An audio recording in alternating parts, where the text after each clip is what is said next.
Alhamdulillah, puji dan syukur kehadirat Allah Subhanahu wa Ta'ala yang telah melimpahkan rahmat serta hidayahnya sehingga kita pada hari ini, hari Selasa 24 Oktober 2023 dapat berkumpul bersama dalam sebuah rangkaian acara yaitu diseminasi budaya positif. Sebelumnya terima kasih saya ucapkan kepada Bapak Ibu Guru yang telah hadir memenuhi undangan dari saya. Untuk hari ini saya hanya ingin diskusi dan menyampaikan pemaparan materi dari selama saya belajar di Guru Penggerak. Dan nanti untuk apa yang saya paparkan nanti kita diskusi dan sharing bersama tentang budaya positif. Jadi nanti silahkan Bapak Ibu diambil yang positifnya, bagaimana kita seharusnya seperti apa. Nanti jika ada masukan atau saran tentang apa yang nanti saya sampaikan, silahkan di Bapak Ibu. Baik. Untuk yang budaya positif, konsep inti budaya positif, Bapak Ibu pasti sudah tahu tentang apa itu budaya positif, terutama yang ada di SMK Negeri Sawung Buto Arjo. Sekolah SMK Negeri Sawung Buto Arjo pasti sudah melaksanakan yang namanya budaya positif. Dan budaya positif itu ada 8 konsep inti. Yang pertama adalah perubahan paradigma belajar, kedua disiplin positif, ketiga nilai-nilai kebajikan, 4 kebutuhan dasar manusia, kelima motivasi perilaku manusia, keenam posisi kontrol guru, ketujuh keyakinan kelas, dan yang terakhir adalah segitiga restitusi. Kita akan membahas satu persatu tentang pembelajaran paradigma baru. Di sebelah kiri Bapak Ibu tidak asing lagi apa itu yang namanya profil pelajar Pancasila. Jadi di sini untuk pembelajaran paradigma itu adalah berdasarkan pembelajaran berdiferensiasi. Sebelum saya lanjutkan, Bapak Ibu ada yang tahu apa itu pembelajaran diferensiasi?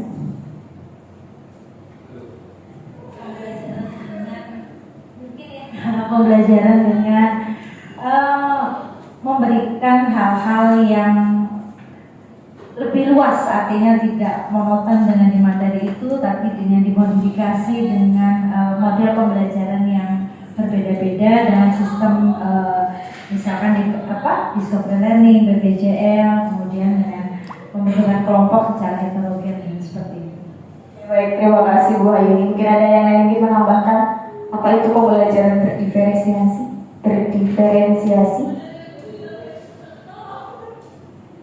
Biasanya kalau kita mengajar itu kan menggunakan berbagai macam metode pembelajaran. Itu salah satu dari pembelajaran berdiferensiasi.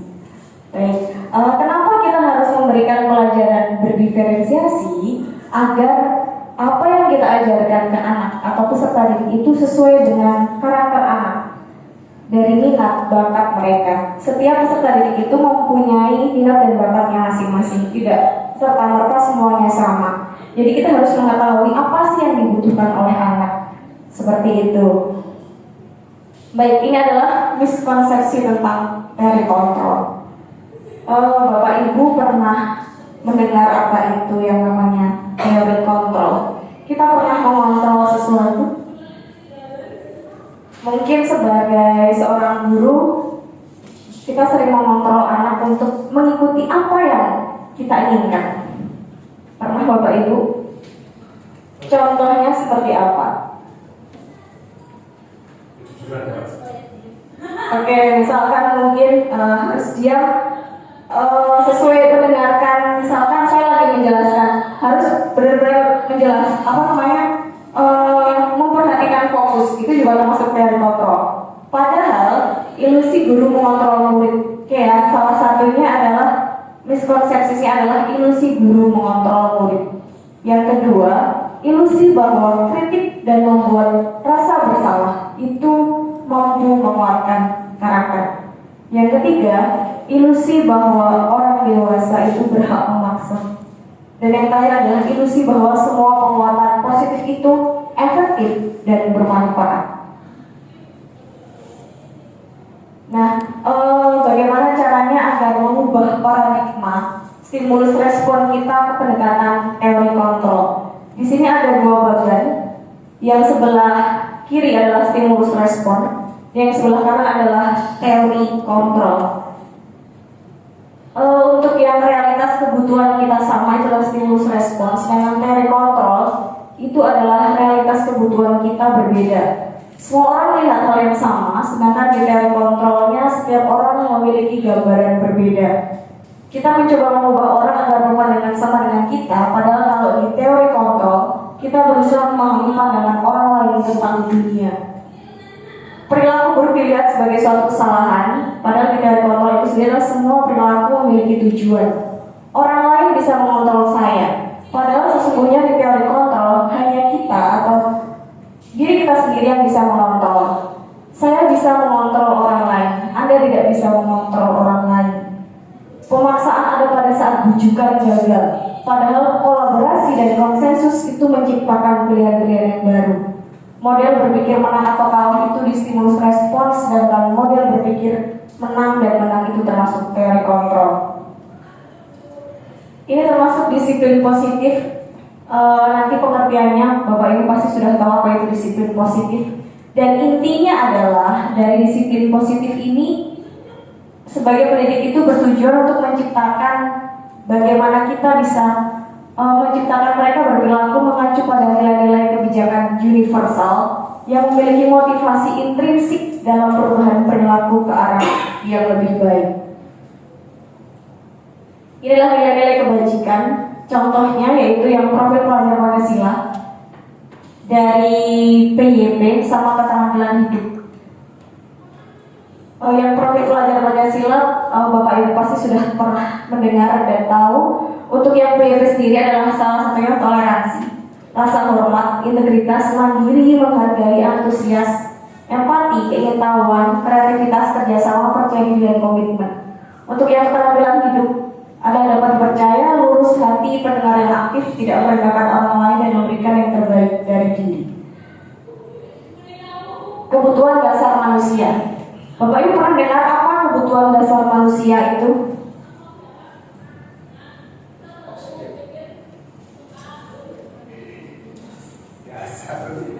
Kebutuhan dasar manusia, kebutuhan fisik. Baik, mari kita lihat kebutuhan dasar manusia. Ini adalah 5 kebutuhan dasar manusia. Kebutuhan dasar manusia itu ada 5, Bapak Ibu. Yang pertama adalah bertahan hidup. Contohnya, kita butuh makanan biar nggak lapar kan. Terus kita butuh tempat tinggal untuk berteduh. Kita butuh keamanan dan kesehatan, butuh pakaian.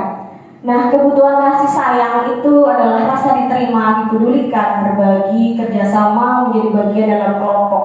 Penguasaan contohnya adalah harga diri. Keinginan untuk dianggap pemimpin, berprestasi, diakui, dan didengar. Kebebasan contohnya adalah mandiri, memiliki pilihan, mencoba hal baru, mampu mengendalikan arah dirinya. Dan kesenangan adalah bermain, humor, antusiasme, dan tertawa. Oke, sebelum saya lanjut, dari 5 kebutuhan dasar manusia, biasanya Bapak Ibu pernah melihat ada anak mungkin yang ingin merasa diperhatikan. Contohnya dia membuat ulah seperti mengambil pensil dari temannya. Dia merasa senang nggak? Senang kan? Oke, berarti dari 5 kebutuhan dasar manusia, mana kebutuhan dasar yang anak itu ingin penuhi? Perhatian, kesenangan, kasih sayang. Anak tersebut mengambil pensil dari temannya tujuannya untuk apa? Tertawa, dia ingin senang kan? Dia merasa senang kan? Baik, berarti ada salah satu kebutuhan dasar manusia dari anak itu yang belum ia penuhi. Contoh lagi, misalkan ada anak yang misalkan mungkin agak caper dengan bapak ibu gurunya. Sedikit-sedikit misalkan bertanya hal-hal yang kurang penting. Pasti ada salah satu kebutuhan dasar manusia dari anak tersebut yang belum terpenuhi. Apa bapak ibu kira-kira? Kasih sayang. Jadi bapak ibu sebenarnya mungkin saya sendiri setelah belajar ini banyak sekali introspeksi dari diri saya bahwa ternyata setiap manusia dan anak-anak yang kita didik itu melakukan hal itu bukan karena ia mungkin mohon maaf nakal atau bertindak yang negatif karena dia memang ingin memenuhi kebutuhannya yang belum dia dapatkan di rumah contohnya. Misalkan mungkin mohon maaf dia dari keluarga droga, butuh kasih sayang, pasti dia akan mencari di sekolah gimana caranya dia mendapatkan kasih sayang itu dengan gurunya yang ada di sekolah. Seperti itu contohnya. Dan ini adalah motivasi perilaku manusia. Contoh, misalkan anak mengerjakan tugas agar tidak dihukum oleh bapak ibu guru. Dia mendapatkan motivasi itu internal atau eksternal bapak ibu? Eksternal. Dari siapa? Dari bapak ibu guru karena agar tidak mendapatkan hukuman. Bagaimana caranya bapak ibu agar anak tersebut mendapatkan motivasi internalnya? Apakah tetap harus diberikan sebuah hukuman atau dibiarkan saja? Nanti juga dia akan melakukan hal yang sama atau seperti apa?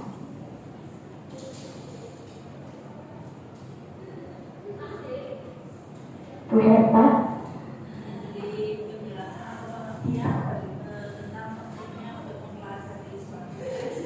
Oke, diberikan pengertian terlebih dahulu. Biasanya bapak ibu kalau memberitahu anak didiknya sekali cukup sekali atau berkali-kali? Berkali-kali. Mempan enggak? Ada yang mempan, ada yang enggak. Jadi kemarin saya sempat bertanya dengan bapak Fasil saya, Pak, gimana kalau ada anak yang geh-geh tapi nggak kepanggil?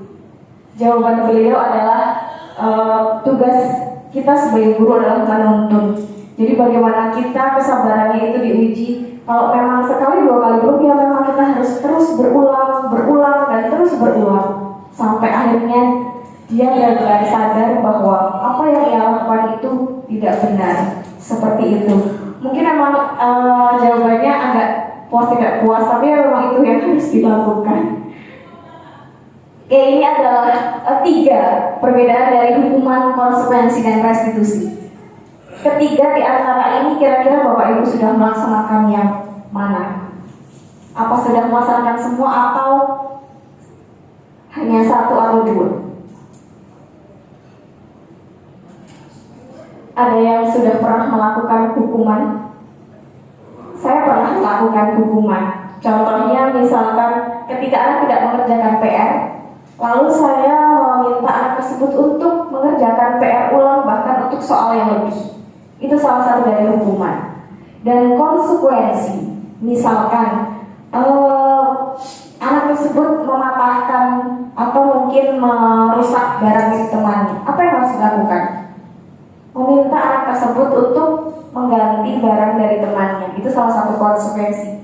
Nah, sekarang yang restitusi. Ada yang sudah tahu Bapak Ibu apa itu restitusi?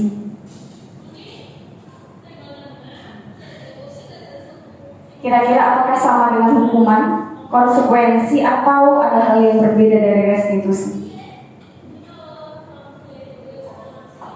Memecahkan masalah. Baik. Seperti apa memecahkan masalah itu, Bu Mira?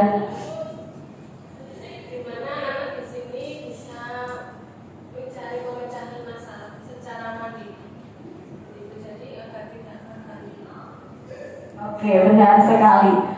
Jadi restitusi ini bagaimana kita mengajak anak untuk mencari solusi bersama dari apa yang ia lakukan tadi.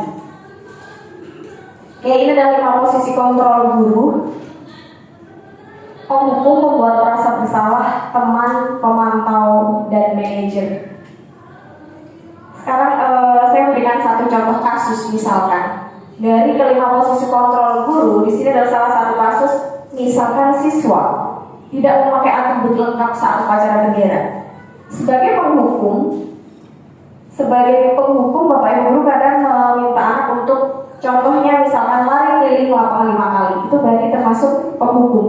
Atau mungkin misalkan push up 100 kali, itu juga termasuk penghukum. Sedangkan membuat merasa bersalah, misalkan saya bilang ke anak, berapa kali sih Bu Vera memberitahu kamu selalu saja mengecewakan ibu. Salah satu halnya kalau menurut saya membuat merasa bersalah itu sama dengan guru controlling victim. Berarti guru tersebut bagaimana membuat anak itu jadi merasa bersalah dengan bapak ibu gurunya karena melakukan hal itu. Nah, posisi kontrol guru sebagai teman, contohnya misalkan tolong Bu Vera sekali ini ya, nggak apa-apa, nanti lain kali jangan berbuat seperti itu lagi. Itu salah satu posisi kontrol guru sebagai teman. Dan yang pemantau, misalkan kamu sudah melanggar peraturan sekolah, kamu tahu konsekuensinya. Setelah upacara kamu beli atributnya, kesan gambar misalkan, dan jangan diulangi lagi. Itu termasuk posisi pemantau. Dan yang terakhir adalah posisi manajer. Sebagai posisi manajer, kita sebagai guru bagaimana menanyakan dulu kenapa kok anak tersebut tidak memakai atribut. Baru setelah itu kita mencari solusinya dan apakah anak tersebut bisa mencari solusi dari apa yang tadi ia lakukan. Dari kelima posisi kontrol guru sebagai penghukum, teman, pembuat merasa bersalah, sampai manajer, kira-kira posisi kontrol guru yang mana yang paling ideal menurut Bapak Ibu?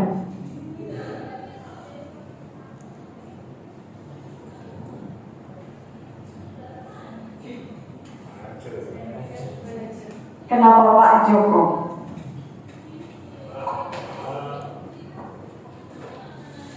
Karena anak dituntut untuk sadar memperbaiki kesalahannya. Baik, terima kasih. Ada yang lain mungkin Bapak Ibu yang ingin menambahkan? Atau mungkin ada pendapat lain, bukan manajer, tapi apa misalkan?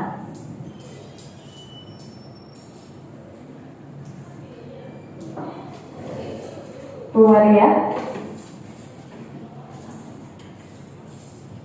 Terima kasih. Mungkin saat ini kita bisa menempatkan diri kita, siswa kita dalam kurun usia yang paling berapa, sehingga kita bisa memposisikan diri kita semaksimal mungkin. Misalnya kalau seperti anak-anak di sini, memang ada beberapa yang secara tidak langsung kita lakukan sebagai penghukum, ya, karena ada sesuatu dan lain hal. Tetapi kita juga sering merasa bahwa kita sebagai teman menginformasikan bahwa ini hal yang sudah tidak boleh dilakukan lagi.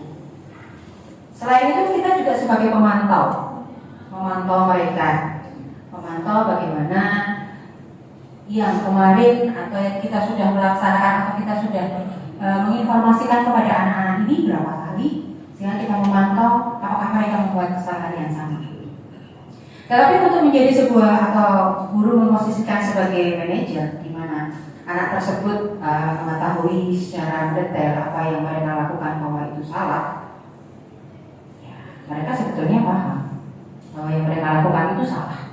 Tetapi mereka butuh teman, butuh orang lain yang tetap untuk memberikan mereka masukan dan motivasi. Jadi kalau menurut saya penerapan kontrol guru ini tergantung situasi dan kondisi saat itu. Kita dibutuhkan sebagai apa oleh siswa? Apakah memang sebagai penghukum? Ya memang kita harus berikan sesuai dengan porsinya. Karena hukuman itu kan ada hukuman ringan, hukuman sedang, dan hukuman berat. Anak-anak tetap harus diberikan hukuman. Entah itu sanksi tertulis, kalau di BK itu ada sanksi tertulis. Kemudian yang paling berat kalau di sekolah kita itu juga diberikan hukuman dengan mungkin harus diberikan agar anak itu pindah ke sekolah lain. Jadi menurut saya fungsi kontrol guru sesuai dengan saat. Terima kasih. Baik, terima kasih Bu Maria. Ada yang lain Bapak Ibu? Mungkin yang ingin menyanggah atau setuju dengan pernyataan dari Bu Maria atau Pak Joko? Silakan. Di sini sistemnya adalah diskusi. Jadi 5 posisi kontrol guru, kalau saya pribadi, saya pernah melakukan dari kelimanya itu yang belum saya lakukan adalah posisi yang terakhir. Posisi yang terakhir itu jadi nanti kita benar-benar mengajak anak tersebut face to face, diskusi dari hati ke hati. Kenapa dia melakukan hal tersebut? Dan kalau penghukum, yang pernah itu saya penghukum, pembuat merasa bersalah, itu saya pernah. Sebagai teman saya juga pernah, karena yang kita ajarkan di sini kan anak-anak SMA dan mereka kalau kan umurnya itu maksudnya mereka kan tidak terlalu jauh. Jadi kalau untuk menganggap teman biasanya kan mereka jadi kadang lebih patuh juga untuk melakukan hal-hal, misalkan diminta tolong apa atau melakukan tugas apa seperti itu. Tapi memang kalau dari kelima itu manajer lah yang belum saya lakukan. Seperti itu. Bapak Ibu mungkin ada yang mau menambahkan? Pernah melakukan posisi apa atau sering melakukan posisi yang mana?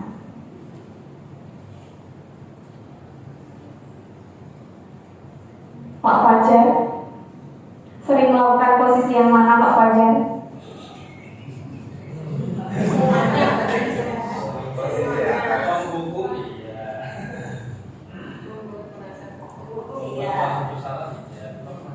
Pernah semua. Yang itu juga pernah, yang terakhir. Yang terakhir pernah. Face to face, oke. Kita mencari tahu apa masalahnya itu. Baik, oke. Alasannya itu. Oh iya, luar biasa. Jadi memang 50 kontrol guru ini waktu kemarin saya dapat materi ini memang benar-benar seperti bercermin. Oh ternyata selama ini yang saya lakukan kurang tepat. Oh ternyata memang seharusnya saya seperti itu. Dan untuk mencapai posisi dan dari kelima tadi jawabannya tadi sudah terjawab mungkin deh. Posisi ideal kita diharuskan untuk menjadi posisi puncak yaitu manajer. Jika memang kita belum bisa masuk atau menjadi posisi manajer, kita bisa menjadi seorang teman atau pemantau terlebih dahulu. Tapi kedua ini sangat dilarang untuk diberikan kepada anak didik, apapun alasannya. Seperti itu. Karena dari filosofi KHD, mungkin Bapak Ibu yang kemarin sudah waktu kuliah ada filosofi KHD, Bapak Ibu. Seperti apa filosofi KHD? Kita sebagai pendidik itu berusaha menuntun anak sesuai dengan kodrat zamannya masing-masing, sesuai dengan kebutuhan muridnya. Oke, sekarang dari contoh posisi ini kira-kira menurut Bapak Ibu, posisi kontrol apakah aku? Apa rencana untuk menyelesaikan masalah ini? Kira-kira dari kelima posisi kontrol tadi yang mana? Jika kita menanyakan pertanyaan itu kepada anak,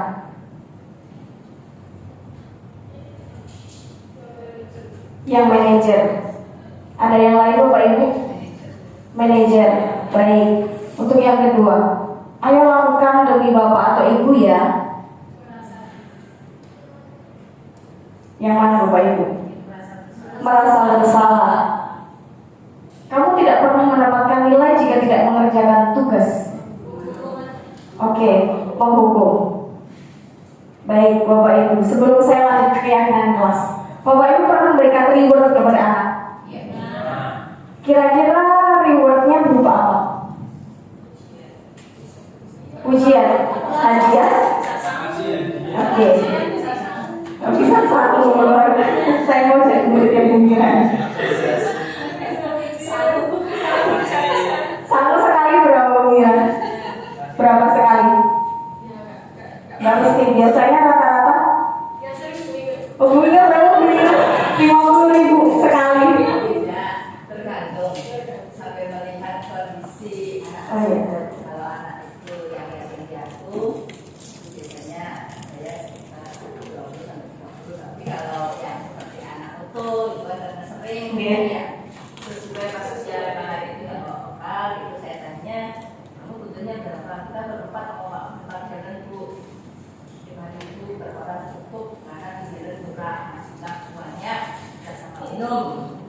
Syaratnya harus memenuhi syarat sekolah. Jadi 10 atau 4 kan yang Ibu Maria yang prioritas ya Ibu Maria ya, 10 atau 4 ya yang banyak itu. Alhamdulillah lambat tahun ini sudah mulai tertata karena memang Rival, Amrobi, Loren, Nanda, El Yasin, Ujin seujin-ujinnya. Sadirudin itu alhamdulillah sekarang pelan-pelan kita dekati, kita sentuh, semoga bisa istiqomah. Oke, amin. Terima kasih Bu Ini, luar biasa. Ini kayaknya senang ya kalau setiap ibu bersama berapa kali itu bisa digabung Bu. Baik, jadi untuk reward tadi, kemarin waktu pas dapat asinkronus dengan CGP yang lain, ternyata ketika kita memberikan reward kepada anak, itu sebenarnya adalah salah satu sebuah hal yang tidak pantas untuk dilakukan kepada anak. Kenapa Bapak Ibu? Reward atau hadiah. Misalkan kita memberikan pujian, kamu cantik banget hari ini, contoh satu. Atau mungkin hari ini kamu mendapatkan nilai yang bagus, lalu dapat seperti kayak bingkisan kado. Kira-kira efeknya apa nih Bapak Ibu? Kalau kita sering memberikan reward atau hadiah kepada anak, ketergantungan. Selain itu, kebiasaan. Untuk anak-anak yang lain gimana efeknya? Teman-teman yang lainnya?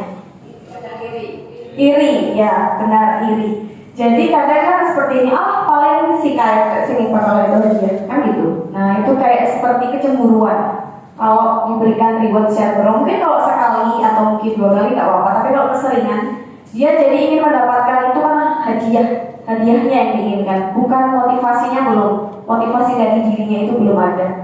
Jadi masih motivasi eksternal. Baik, ini untuk keyakinan kelas. Kemarin saya sudah berusaha mencoba membuat sebuah keyakinan kelas. Jadi keyakinan kelas itu apa? Nanti kita akan lihat setelah slide berikutnya. Dan keyakinan kelas itu berbeda dengan peraturan kelas. Kenapa keyakinan kelas bukan peraturan kelas? Ada yang bisa menjelaskan Bapak Ibu?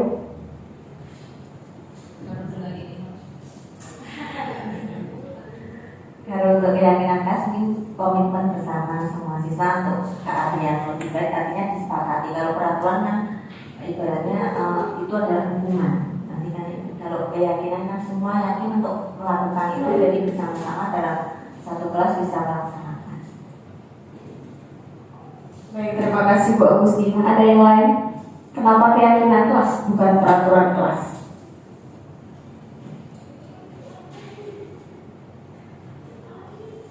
Bu Aryuni? Kalau keyakinan kelas, ya memang idealnya mungkin keyakinan kelas. Artinya kita yakin mungkin kalau kelasnya mungkin belum tertib atau mungkin belum, ya intinya belum tertib biasanya. Itu kita yakin bahwa kedepannya mungkin kelas kita lebih tertib. Tapi kalau itu nggak diikuti dengan aturan, ya tetap kayaknya nggak jalan juga. Menurut saya loh. Artinya nggak harus, misalnya kalau nggak tertib ini nanti biasanya ada punishment, maksudnya denda untuk ini misalnya kayak gitu. Itu kayak saya belum kayaknya kayak gitu. Kelas saya terutama. Oke, baik. Terima kasih. Ada yang lain? Bu Maria? Mungkin lebih ke budaya positif mungkin ya. Oke, mungkin ke budaya positif. Baik. Oke, ada yang lain mungkin Bapak Ibu? Bu Oro? Saya belum mendengar suaranya Bu Oro.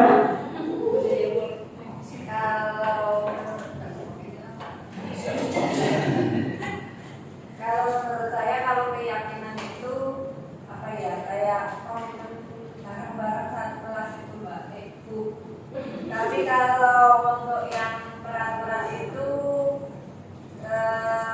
seperti tadi Bu Diti bilang, ada yang apa ya, kayak di dulu baru jalani. Tapi kalau keyakinan itu sudah berasal dari diri anak itu sendiri-sendiri. Oke, baik, terima kasih. Kita lihat coba ya.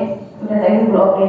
Pembentukan keyakinan kelas. Jadi kenapa keyakinan kelas? Itu kemarin saya baru coba-coba saja sih di papan tulis. Jadi keyakinan kelas itu terbentuk dari peraturan kelas yang dibuat dengan kata yang positif. Jadi tidak ada seperti dilarang, jangan, tidak, itu nggak ada. Jadi dibuat seperti positif. Sebenarnya peraturan kelas, tapi dibuat dengan kalimat yang lebih positif seperti itu. Contoh misalkan, nggak kelihatan ya. Misalkan datang tepat waktu, itu kan termasuk kedisiplinan. Jadi keyakinan kelasnya kedisiplinan. Contoh lain misalkan fokus pembelajaran berarti sama seperti kita tidak mengganggu teman lain, itu kayak toleransi atau menghormati antar sesama. Contoh keyakinan kelas itu misalkan adalah religius, kedisiplinan, toleransi, saling menghormati, peduli lingkungan, kebersihan. Jadi kayak seperti bersifatnya tuh abstrak, pernyataannya tuh universal dan dibuat dalam pernyataan yang positif, sedikit saja akan mudah diingat dan sesuai dengan kondisi kelas. Jadi keyakinan kelas itu dibuatnya sesuai dengan kondisi kelas masing-masing. Kadang kan berbeda, kondisi kelas itu masing-masing berbeda. Dan kalau untuk keyakinan sekolah berarti adalah sesuai dengan kondisi sekolah tersebut. Seperti itu. Mungkin ada yang ditanyakan Bapak Ibu sebelum saya lanjut ke segitiga restitusi tentang keyakinan kelas. Mungkin ada yang ingin menyanggah, saya lebih cocok dengan peraturan kelas bukan keyakinan kelas.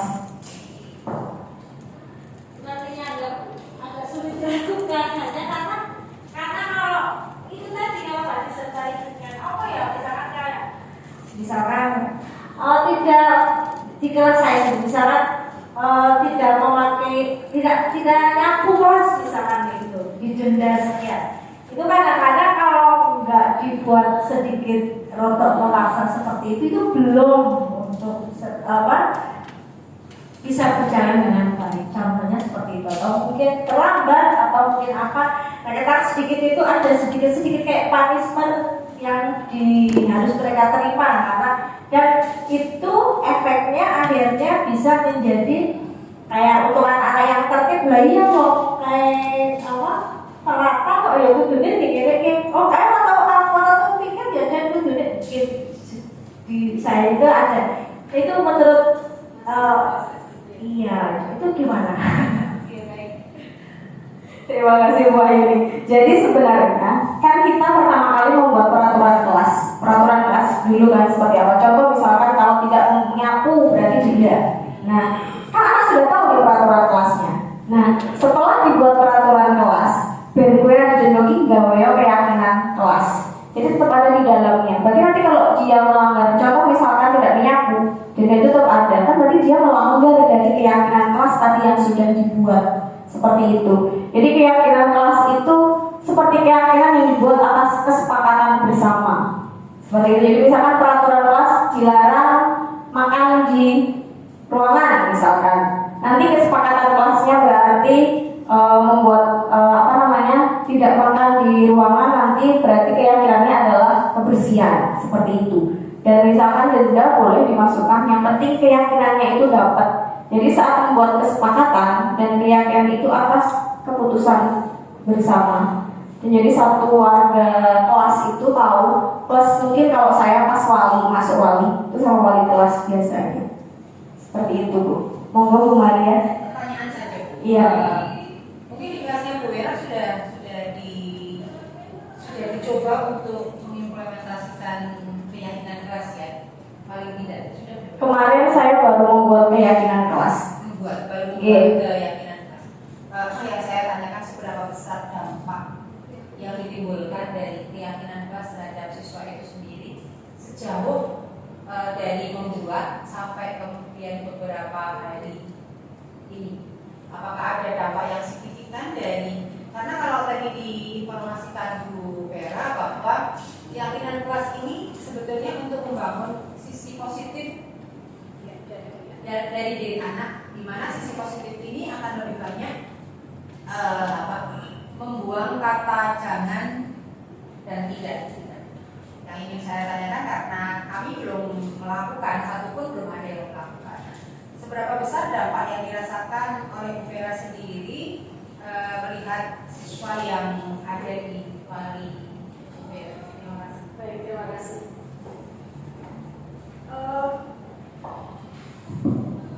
Jadi kemarin ini untuk yang pembuatan keyakinan kelas itu saya belum ada 1 bulan.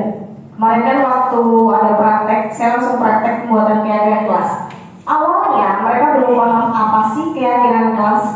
Mereka taunya ya tetap kata-kata seperti peraturan yang ditulis kayak di sekolah itu, misalkan dilarang apa atau jangan dan seterusnya. Nah untuk membangun itu memang harus intens. Kalau kemarin saya dampaknya memang belum terasa. Besok akan saya lakukan Bu Maria. laporan ke sana nih Bu Maria. Memang tujuannya adalah saya ingin anak itu dari keyakinan kelas itu dia dari dalam diri, bukan karena keterpaksaan. Jadi kalau memang dia masih terpaksa, itu kan berarti belum yakin dari dalam dirinya dia, seperti itu. Dan dampaknya seperti apa, nanti kita akan lihat. Saya akan mencoba dari progres kelas saya dulu Bu Maria.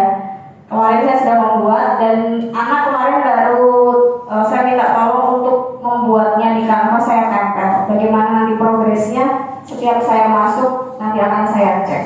Seperti itu. Terima kasih Bu Agustin. Ini saya mungkin penasaran aja karena kan selama kita mengajar mungkin ya ada ya hukuman dan sebagainya. Keyakinan ini kan keyakinan ya. Saya tuh pengen tahu bagaimana memahamkan siswa tentang keyakinan itu. Artinya mungkin nanti juga karena ada keyakinan itu kan nanti mungkin di setiap aturan dan sebagainya mungkin kalimatnya seperti itu. Tetapi bukan saya pesimis dengan anak-anak kita itu, bukan. Tetapi dengan adanya jalan aja siswa kita masih melakukan gitu. Tapi kalau positif, bagaimana langkah kita untuk memahamkan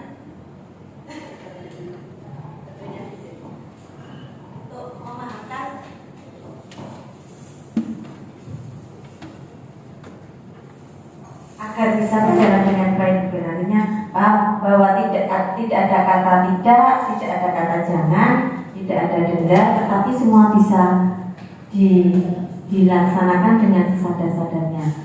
Contohnya mungkin kalau kami lah ini mau persiapan OSK harus dikerjakan ini ya Mbak, ini caranya ini. Tapi nanti kalau misalnya tidak saya teliti lagi, terus nanti misalnya harus kayak seperti ada ajakan. Kalau misalnya ayo mengerjakan, nanti semangat, tetap ya seperti itu. Tapi anak-anak yang itu juga susah gitu. Tapi ya karena memang kita nggak boleh keras agarnya, artinya siswa nyaman juga di sekolah. Tapi saya pengen tahu gimana caranya memahamkan keyakinan ini dengan siswa, artinya nanti semua biar bisa juga pembelajaran itu bisa nyaman.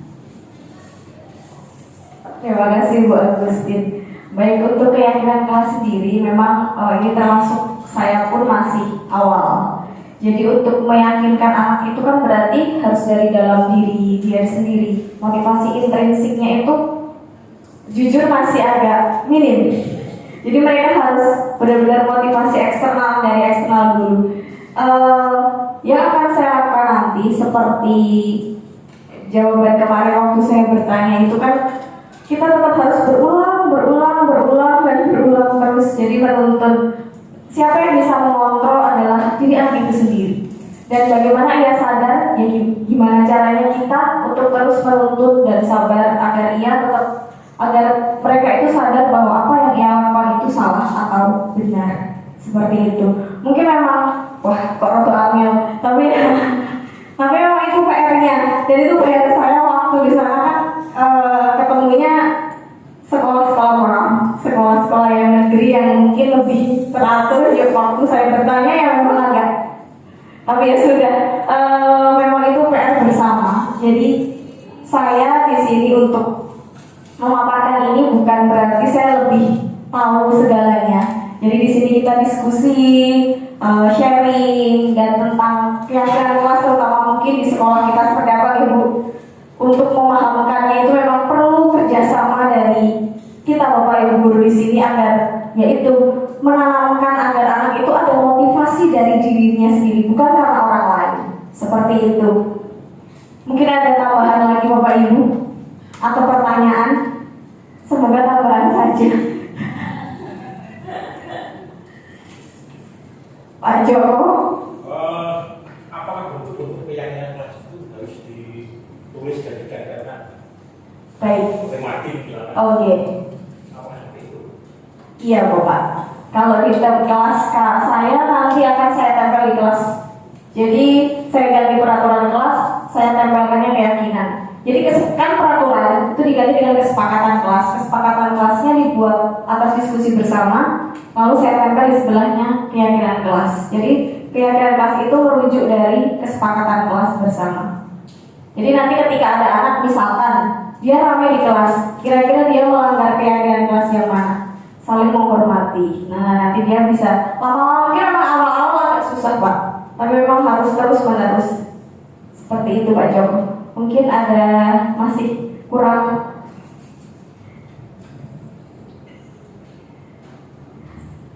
Oke, baik, kita lanjut ke segitiga restitusinya Bapak Ibu.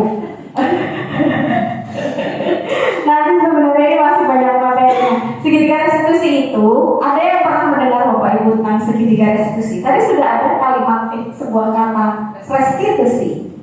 Dan ini adalah tahapan segitiga restitusi. Pertama, kita menstabilkan identitas terlebih dahulu, memvalidasi tindakan yang salah, baru menanyakan keyakinan. Oke, ini adalah contoh menstabilkan identitas. Jadi kan segitiga restitusi ada 3 tahapan. Yang pertama adalah menstabilkan identitas, yaitu membuat kesalahan yang bagian dari proses pembelajaran. Contoh kalimatnya misalkan, berbuat salah itu wajar. Tidak ada manusia yang sempurna. Ibu atau bapak juga pernah melakukan itu. Ibu atau bapak tidak mau mencari siapa yang salah, tapi ibu bapak ingin mencari solusi dari permasalahan ini. Kamu berhak merasa begitu. Untuk yang validasi, jadi setelah kita stabilkan, baru kita validasi. Kok dia melakukan kesalahan, alasannya apa? Nah, contohnya misalnya nih, kamu pasti punya alasan mengapa melakukan hal itu. Padahal kamu bisa melakukan yang lebih buruk dari ini ya. Kamu patut bangga karena telah melindungi sesuatu yang penting buatmu. Kamu melakukannya karena mempertahankan sesuatu yang penting bagimu. Dan yang terakhir adalah menanyakan keyakinannya. Apa keyakinan kelas kita? Nilai-nilai apa yang telah disepakati bersama? Seperti apa gambaran sebuah kelas yang ideal menurut kamu? Kamu ingin menjadi orang yang seperti apa? Jadi, kira-kira menurut Bapak Ibu sebelum melakukan segitiga restitusi, apakah perlu dibentuk keyakinan kelas terlebih dahulu atau tidak? Ya, perlu. Perlu. Alasannya apa Pak Joko? Kan keyakinan itu kan suatu kesepakatan yang mungkin di kelas itu. Ketika nanti anak melanggar aturannya ada, dikembalikan lagi ke aturan keyakinan kelas itu. Baik, terima kasih. Mungkin ada yang lain yang ingin menambahkan? Bu Maria? Bu Mira?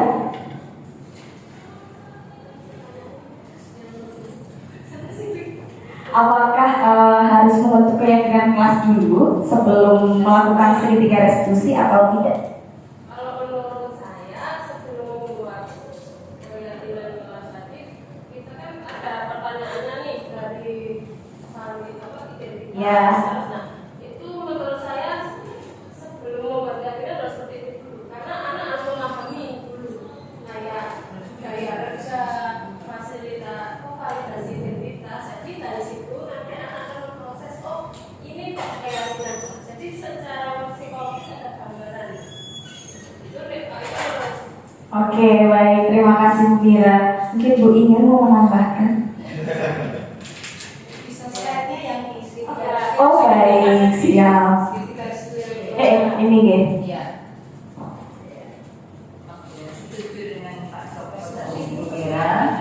Sebelum dibuat keyakinan kelas, alangkah baiknya anak-anak dipahamkan dulu Bu, apa yang akan menjadi kesepakatan di kelas tersebut, sehingga saat nanti sudah jadi keyakinan kelas itu, harapan kita anak-anak benar-benar sudah paham dan ikhlas dalam menjalankan kesepakatan.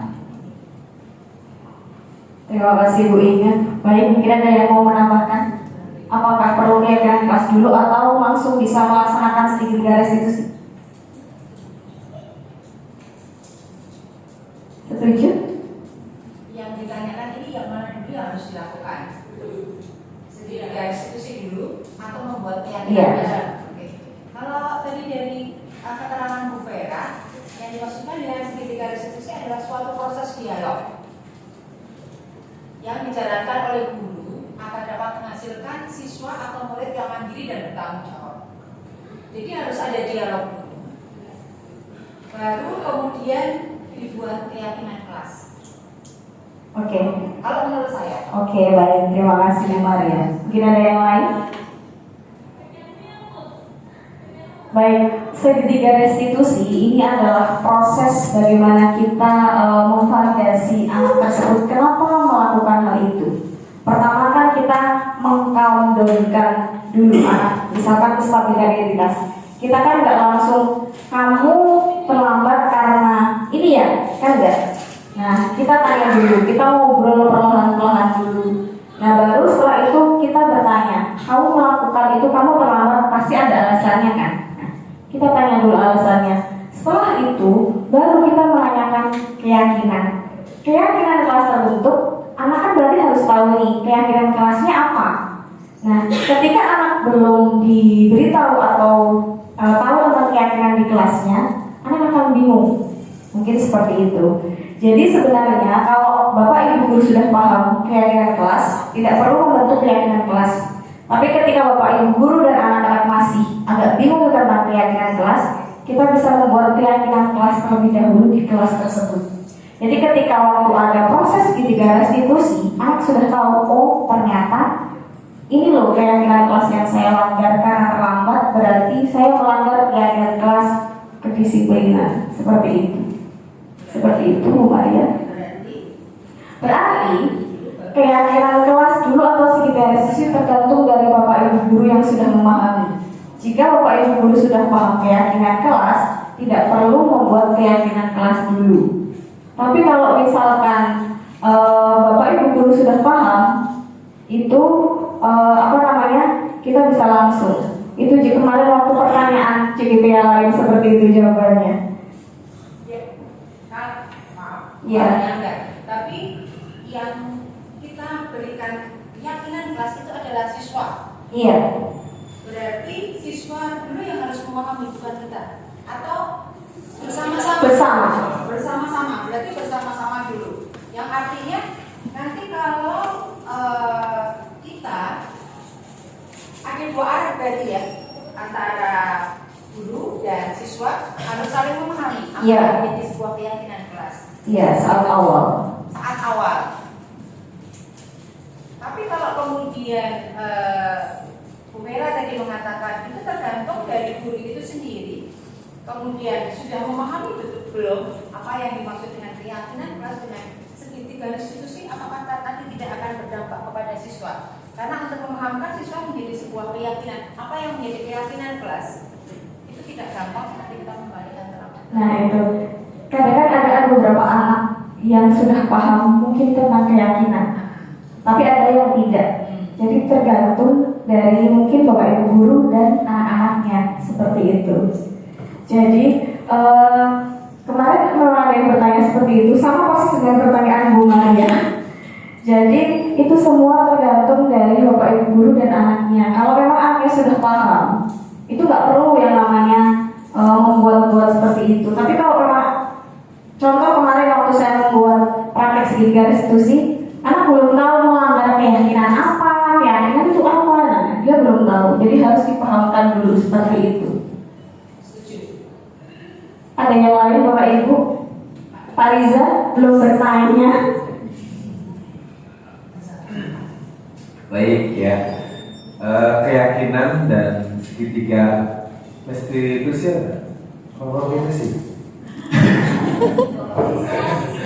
Baik, menurut saya karena ini melihat dari karakteristik siswa SMK IB Sutarjo, bahwasanya untuk memunculkan keyakinan kepada peserta didik, kita harus mensosialisasikan maksud dan tujuan munculnya keyakinan dan aturan yang ada di sekolah. Artinya apa? Artinya Bapak Ibu guru dan sekolah sepakat bahwasanya tujuan dari SMK YPI Sawal itu visi misinya apa yang akan dicapai untuk peserta didik. Kemudian dari situ kita kasih pemahaman bahwasanya aturan-aturan yang ada di sekolah SMK YPD Sutarjo khususnya dengan membentuk aturan ini bertujuan untuk mencapai harapan yang diinginkan pada siswa. Jadi mensosialisasikan terlebih dahulu dari apa yang diharapkan, sepemahaman ke siswa, sehingga munculnya keyakinan itu atas dasar itu tadi sudah dipahami terlebih dahulu oleh siswa. Karena kalau kita melihat itu tadi kembali ke karakteristik anak kita, itu harus dipahamkan dulu. Menurut saya pribadi, pengalaman saya dalam mengajar, ketika kita mengeluarkan aturan kelas, peraturan kelas untuk menjadi keyakinan, ya anak harus dikasih penjelasan dulu maksud dan tujuan dan manfaatnya seperti apa. Harapan kita membentuk aturan ini dan untuk diyakini oleh kelas atau oleh peserta didik, itu akan tahu arahnya siswa ini mau dibawa kemana adanya aturan ini. Seperti itu. Terima kasih Mbak Riza. Intinya ya sosialisasi. Oke, intinya berarti nanti kita bisa sosialisasi dulu ya ke Bapak Ibu, ke anak didik. Apa sih itu keyakinan dan apa aja, memahamkan dulu seperti itu. Baik, saya akan memberikan satu video. Kemarin saya sudah praktek video segitiga restitusi. Nanti saya cepetin aja nih. Bentar.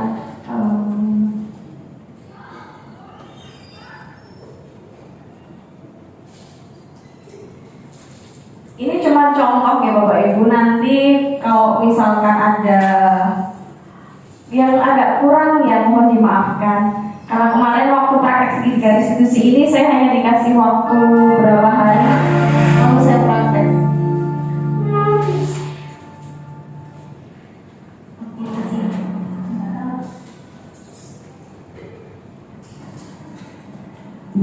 Ini satu contoh kasus.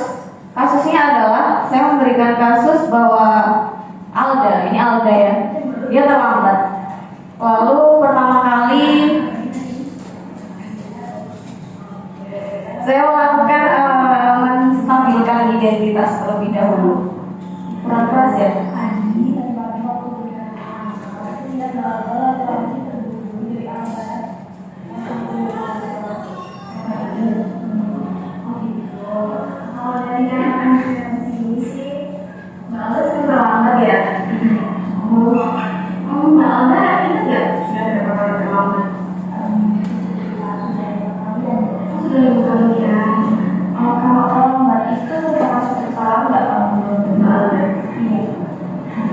Baik, Mbak Alda, membuat kesalahan itu memang satu yang manusiawi. Setiap manusia pasti pernah melakukan kesalahan. Dan kadang kita berarti dari kesalahan itu kita tidak bisa memperbaiki untuk menjadi lebih baik. Baik, acara diskusi bersama ya. Oke, Mbak Alda, alasannya apa?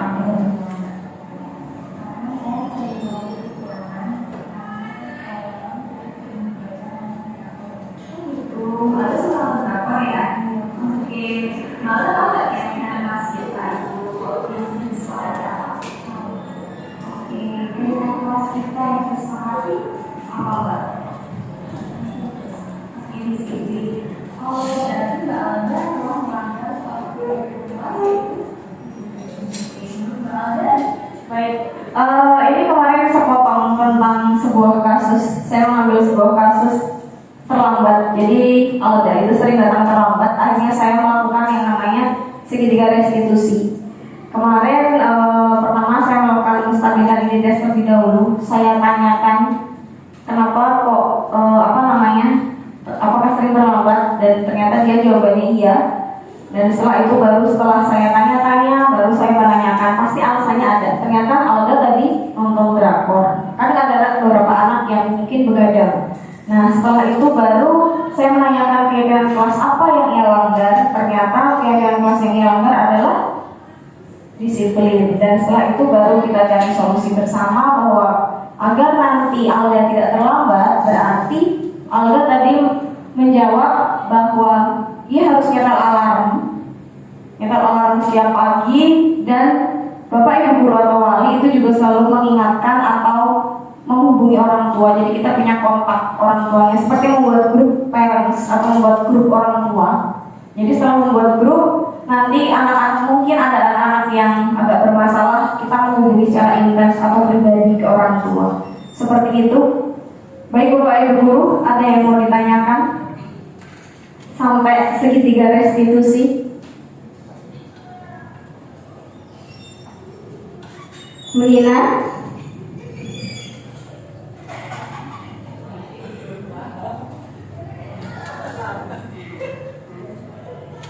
Pak Fajar?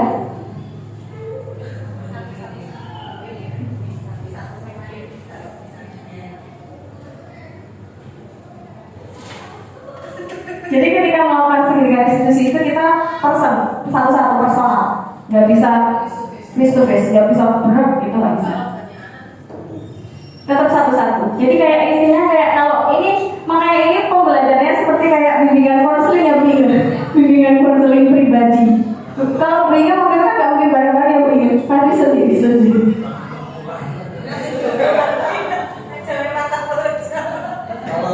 Kalau itu mungkin wali kelas bisa dijadwal.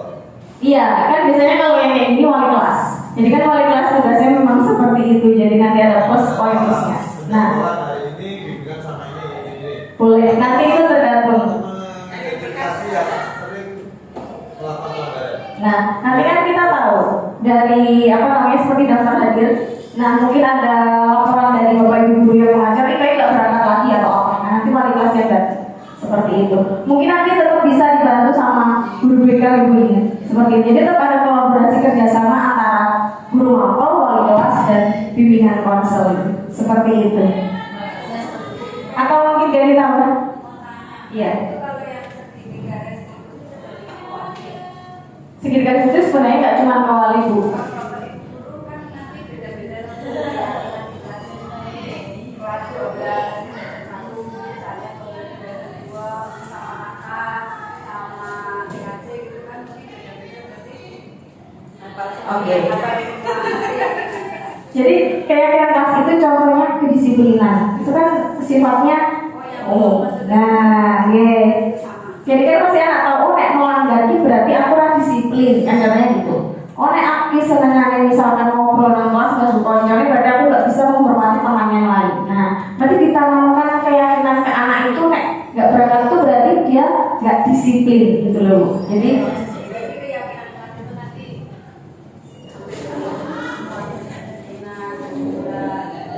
iya, nanti kesepakatan kelasnya masih berbeda. Kan kesepakatan kelasnya tergantung kelasnya. Nah, nanti dimasukkan di dalam keyakinan kelas itu. Contoh misalkan tadi kelas yang buahnya ini denda nggak membersihkan kelas. Nah, itu nanti kan tetap dimasukkan ke keyakinan, berarti dia melanggar keyakinan yang mana. Ini coba ya, maksudnya yang saya terapkan, kalau saya kan arsitek wali, ya. Artinya saya mulai penerapan kotak belajar, dan di kotak belajar itu dicatat dan disepakati bersama oleh seluruh kelas yang saya ampu. Ya, ya mungkin itu bagian dari penguatan saya ketika menerapkan kedisiplinan di anak. Contoh misalkan di jam pelajaran saya olahraga wajib menggunakan seragam olahraga. Di beberapa minggu pertama sulit sekali untuk menyeragamkan. Yang pasti ada beberapa anak yang tidak berseragam. Tapi dengan menerapkan aturan atau kontrak belajar ini, anak sudah tahu konsekuensinya.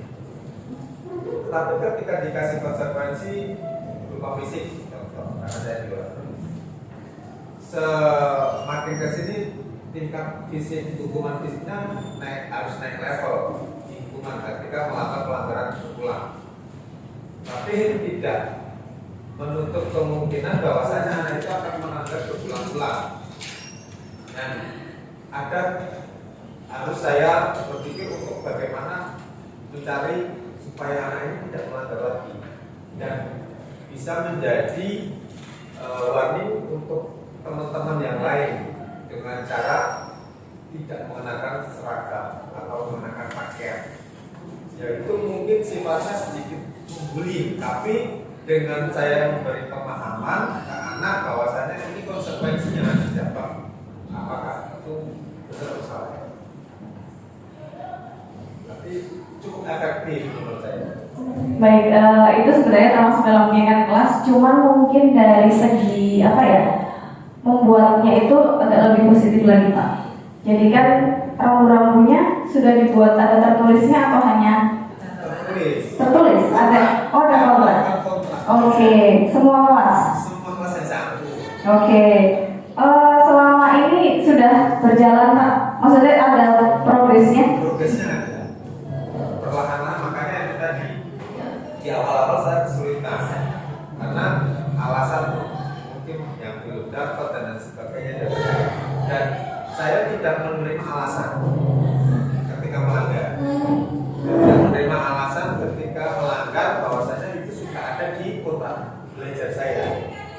Misalkan anak itu terhambat alasan apapun, ya saya sudah menyampaikan. Kalau misalkan alasan basah dan lupa dan lain sebagainya, harus cari solusi. Ya, kemudian harus cari solusi. Bisa pinjam kelas yang lain atau bicaranya. Jadi harus Kontrak belajar berarti satu pihak nih Bapak? satu pihak, dalam arti Pak Riza sendiri yang membuat, bukan atas kesepakatan anak-anak. disepakati dirembuk bersama-sama. Waktu membuat itu, Iya. kan kontrak belajar, berarti sudah, maksudnya waktu membuat kontrak belajar itu sudah benar-benar cetak anak membaca atau baru itu membuat terus kita? Jadi komitmennya, punishmentnya apa itu? Hukuman lari atau apa waktu itu? Kemudian yang hukuman punishmentnya yang menjadi waring anak-anak, Riza berhak tidak mengeluarkan nilai atau memberikan nilai kurang dari KKN bila mana pelanggaran-pelanggaran yang nanti menjadi catatan. Dan sebenarnya paling anak ada yang tidak hadir dengan catatan tidak hadirnya kalau banyak, selalu saya ingatkan kemarin kemana? Kok nggak hadir?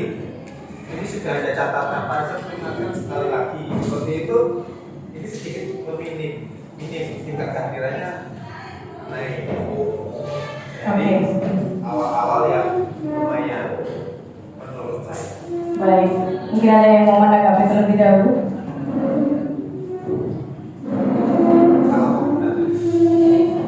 Mungkin ada yang mau menanggapi terlebih dahulu Pak ya. Buahnya ini? Nggak salah sih, maksudnya memang ya yang mungkin itu kan bisa diambil dari kesimpulan memang setiap kali kita mengajar biasanya ada yang namanya kontrak belajar antara sesama ya dengan bahasa kesepakatan sih kita kesepakati bareng. Jadi kita kalau misalnya ini nanti kadang-kadang sedikit maksa sih, tapi kan ya tadi itu saya bilang kalau tidak diberi sedikit punishment yang harus bayar dan ini kan sedikit susah ya. Jadi sedikit ya sepakat tapi ya sedikit putus. Oke, terima kasih. Jadi mungkin sama sih sebenarnya itu kesepakatan kelas. Cuma nanti waktu hukuman fisik bisa diganti yang lain Pak. Contoh misalkan hukuman fisiknya apa Pak? Ada. Lari. Mungkin nanti bisa diganti misalkan dia memandu teman-temannya untuk berhitung atau misalkan waktu apa itu bisa. Karena waktu kemarin pembelajaran itu memang benar-benar yang penghukum itu dilarang keras dilakukan oleh guru, dan banyak yang mungkin kemarin agak ternyata seperti apalagi yang kemarin ada yang guru olahraga memang, tapi yang memang itu dilarang keras Pak untuk menghukum. Jadi mungkin bisa dilakukan hal-hal lain yang tidak bersifat fisik seperti itu Bapak, karena kadang anak itu kan punya contoh misalkan ada yang baperan satu, atau mungkin ada yang dikit-dikit cengeng nangis, atau mungkin ada yang fisiknya kan kita nggak tahu fisik dia dari mana, dia udah sarapan belum, atau mungkin dia lagi masalah apa. Untuk mengurangi hal-hal yang seperti itu, mungkin memang kalau di tempat di sini memang butuh PR yang keras, tapi ya begitulah, karena tugas kita itu menuntut bukan menuntut. seperti itu. Jadi tetap selalu yang digarisbawahi kemarin adalah tugas sebagai pendidik itu menuntun bukan menuntut, dan kodrat anak itu adalah bermain. Jadi siswa SMP itu kan masih termasuk di bawah 18 nih, masih termasuk anak-anak. Jadi memang dia masih inginnya bermain. Jadi mungkin karena pembelajaran saya kadang pernah tak suruh keluar untuk main kayak main scan barcode itu ya karena memang dia agak jenuh. Dia belajar sambil bermain lari muter-muter kayak gitu. Mungkin memang kayak anak TK karena memang kodrat mereka adalah bermain seperti itu. Ada yang menambahkan menanggapi dari pertanyaannya Pak Ariza? Kalau pembentukan dalam pendidikan kan pembentukan karakter dalam pendidikan ya. Karakter itu memang harus dipaksa dan konsisten, komitmen, dan itu artinya kalau sudah misalkan pembentukan aturan itu sudah dibentuk untuk menumbuhkan dan meningkatkan karakter anak, tujuannya sudah jelas. Tetapi kalau sudah dibuatkan aturan masih terlalu banyak toleransi, itu menjadi kelemahan. Kelemahannya tidak konsisten dan komitmennya itu sama aturan yang sudah dibuat. Kalau masih banyak toleransi ataupun banyak pertimbangan, yang namanya aturan A ya A, B ya B. Kalau sudah salah berarti konsekuensinya apa? Dan dia sudah tahu karena sudah disosialisasikan aturan itu. Nanti komitmennya, konsekuensinya seperti ini. Artinya dia sudah paham dulu sama konsekuensi yang akan didapat dari dibentuknya aturan. Kemudian dengan mengomitmenkan aturan yang sudah ditetapkan. Kenapa? Karena kalau aturan sudah ditetapkan ya sudah, anak melanggar konsekuensinya itu. Mungkin ya awal mula banyak temuan pelanggaran yang itu karena belum menjadi karakter. Nah, maka dari itu kalau kita komitmen mungkin itu akan bisa menjadi karakter dan itu sudah dipahami. Contoh anak kelas 10 sama kelas 12 beda penanganannya. Karena dia lebih sudah karakternya sudah muncul dari aturan yang ada di sekolah. Ya akan muncul anak-anak itu saja ya. Karena itu bagian dari karakter, makanya komitmen bersama untuk menetapkan aturan yang sudah dibentuk di sekolah untuk membuat karakter siswa lebih baik. Baik, terima kasih. Jadi sebenarnya inti dari budaya positif ini adalah bagaimana kita bisa menanamkan budaya positif. Budaya itu kan menjadi budaya. Nah, contoh halnya misalkan seperti tadi Bapak yang 5 posisi kontrol guru. Nah, yang awalnya kita sebagai apa itu kalau bisa dirubah menjadi posisi atas atau idealnya adalah sebagai seorang manajer. Seperti itu Pak Riza. Nanti mungkin dari pertanyaan Pak Riza bisa saya rangkum. Mungkin saya nanti akan menanyakan lebih detail lagi karena kemarin memang kita kan sifatnya asinkronus, jadi pembelajarannya daring dan waktu lokakarya itu memang pembelajarannya yang kita hanya bertanya sharing seperti apa. Cuma kan mereka mungkin tidak tahu benar-benar kondisi asli sebenarnya, kan yang tahu kita Bapak Ibu guru di sendiri. Mungkin memang yang tahu apa yang harus kita lakukan yang memang kita Bapak Ibu guru yang ada di sekolah itu. Cuma dari budaya positif ini yang saya ambil adalah introspeksi saya sebagai guru dan gimana caranya saya agar bisa menanamkan lebih budaya positif atau hal apa yang memang seharusnya tidak saya lakukan sebagai seorang guru. Seperti itu. Mungkin ada yang mau menambahkan, Bu Maria? Tidak menyangka, tapi saya tidak cocok yang diungkapkan Pak Desa kalau karakter itu harus dipaksa. Jadi karakter itu bukan dipaksa tapi ditumbuhkan, dikembangkan. Jadi keingintahuan anak belajar, karakter anak kepribadian ditumbuhkan, dikembangkan. Itu kalau menurut saya. Baik, terima kasih. Jadi dengan adanya budaya positif ini, bagaimana kita memang ya kita tumbuhkan budaya positif dari diri kita sendiri, baru ke anak. Contoh misalkan saya Pertama kan atau bapak yang sudah berkeluarga pasti budaya positif diri sendiri kan. Contoh memang introspeksi full ke diri saya sendiri. Bagaimana ke anak saya, baru nanti ke anak didik yang ada di sini. Seperti itu. Oke, mungkin ada yang mau menambahkan. Karena memang itu susah-susah gampang. Jadi kan yang bisa mengontrol tadi, yang bisa mengontrol itu diri kita sendiri, bukan orang lain. Ada yang mau menambahkan Bapak Ibu? Baik, kalau tidak ada, demikian pemaparan sharing dari saya. Jika ada yang mungkin kurang berkenan, saya mohon maaf. Mungkin ada yang masih mengganjal, silakan nanti kita bisa berbicara di belakang. Saya akan tanyakan kepada Bapak Masil saya untuk lebih lanjut. Karena saya belajar dan saya terus belajar. Jadi kita saling ya Bapak Ibu. Jadi ketika saya ada yang kurang apa silahkan ditambahkan, atau mungkin ada yang menambahkan temannya nggak apa, saya terbuka seperti itu. Oke? Sebelum saya akhiri, karena kita belum ice breaking, saya pengen ice breaking dulu berapa detik? 5 detik. Siap ya Bapak Ibu? Bapak Ibu pasti pernah tahu lagu Marina menari di atas menara, pernah kan? Oke, baik. Minta tolong mohon Bapak Ibu untuk berdiri sebentar. Jadi nanti seperti ini. Marina itu nanti tangannya kan, maaf tangan saya kan satu di tangan dua nih. Marina menari di atas menara, dua di tangan ini. Dua, maafkan saya.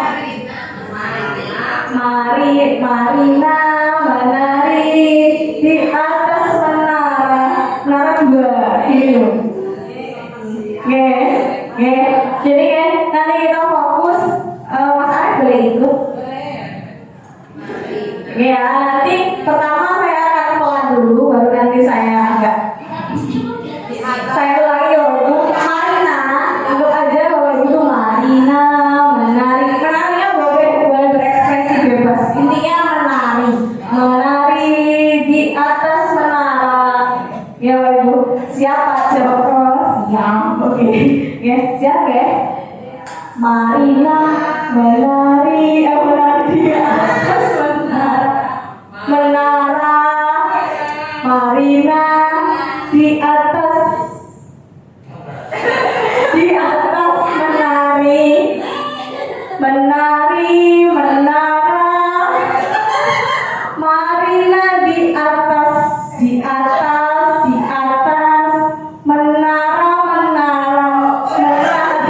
Marina di atas